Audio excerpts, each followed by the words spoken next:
So mga tol, ganap na nga pong Unified Middleweight World Champion si Johnny Big Alim Canulay. Matapos niyang talunin ang kampiyon ng IBF Middleweight na si Vincenzo Gualtieri. Round 6 nga lang po ang tinagal nitong IBF Champion. Technical knockout ang inabot nito kay Alim Canulay.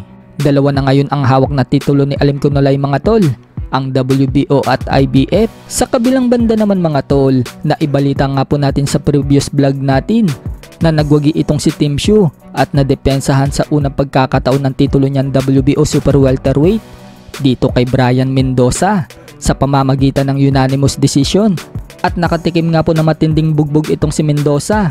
So sa naganap naman po na common event sa laban na yan sa pagitan ng number 1 contender ng WBO at IBF Super Bantam na si Australian Sam Goodman, tinalo niya via unanimous decision ang Mexican fighter na si Miguel Flores.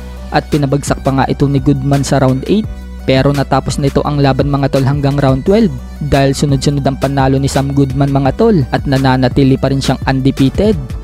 May ticket na ito para sa world title sa Super Bantam.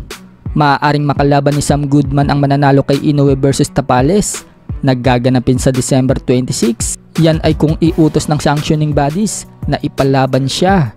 Kung matatandaan, muntik na nga din po makalaban ni Carl-James Martin itong si Sam Goodman. Hindi lang natuloy dahil mas pinili nga pong labanan ni Sam Goodman itong si Raiz Alim kaysa kay Carl-James Martin. Uubra kaya si Carl-James Martin dito kay Sam Goodman? Ano sa tingin nyo mga tol? Speaking of Carl-James Martin, sinabi nga po ng batikang sports analyst na si JM Siyasat na tatalunin lang umano ni Carl-James Martin itong si Casimero. Kung ganong Casimero daw ang pinakita sa labang kay Uguni.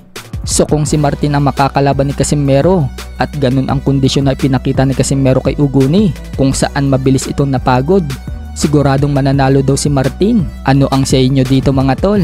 Samantala, nagulat naman si Casimero mga tol na may mga nag-comment sa live niya na sinabi daw ng dati niyang catman na si Stephen Lunas na talo daw dapat siya kung hindi daw hininto ang laban.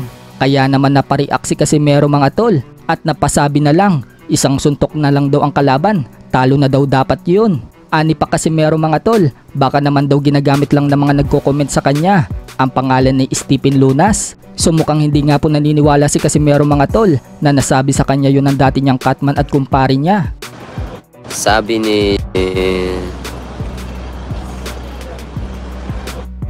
ni Stephen Lunas, champ, talo ka daw kung hindi na hinto ang laban. Abati ka. Talo ba? Isang suntok na nga lang yung kalaban, antok na yun eh. Paano matatalo? Bumabanat na pa rin si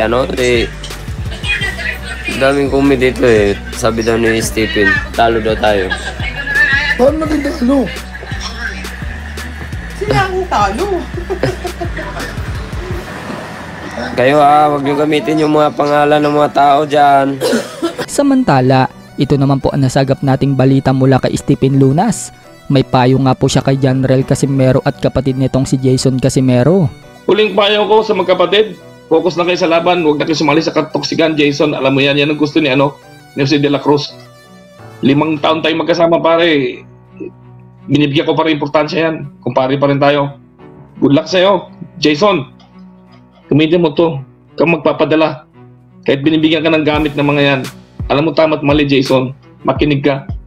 Yun lang mapapayo ko sa inyo. Good luck sa next fight mo, paring Cuadro Alas.